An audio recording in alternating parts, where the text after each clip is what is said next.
பாருங்கள் மக்களே, இன்றைக்கி எங்கள் வீட்டில் வந்து கவனி அரிசி சிகப்பரிசி வந்து ஆப்பம்.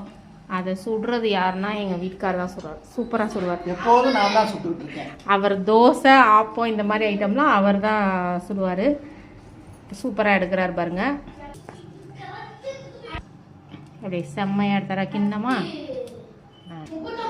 மக்களே, இன்னைக்கு சிவப்பரிசி சிவப்பரிசி ஆப்பம், அப்புறம் வந்து தேங்காய் சட்னி, அதுக்கப்புறம் பார்த்திங்கன்னா சாம்பார்.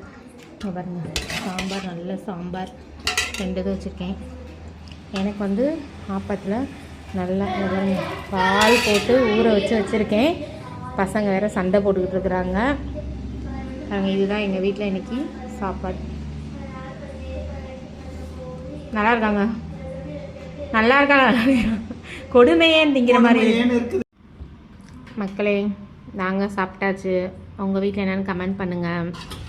சாம்பார் வந்து இருக்குது.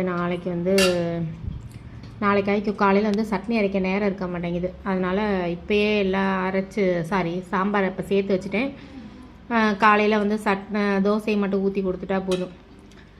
நல்லா இல்லைன்னு சொல்லிட்டுன்னா நல்லா தான் சாப்பிட்றாரு அவர். பார்த்துக்கோங்க, அங்கே பாருங்கள், வாயெல்லாம் பாருங்கள் எப்படி ஒழுகிருக்குன்னு. அந்த அளவுக்கு ருசியாக சாப்பிட்டுட்டு இருக்காரு பாருங்க. உங்கள் வீட்டில் என்னன்னு கீழே கமெண்ட் பண்ணுங்கள். வீடியோ பிடிச்சிருந்துச்சுன்னா லைக், ஷேர், சப்ஸ்கிரைப் பண்ணுங்கள். பாய், குட் நைட் எல்லாத்துக்கும்.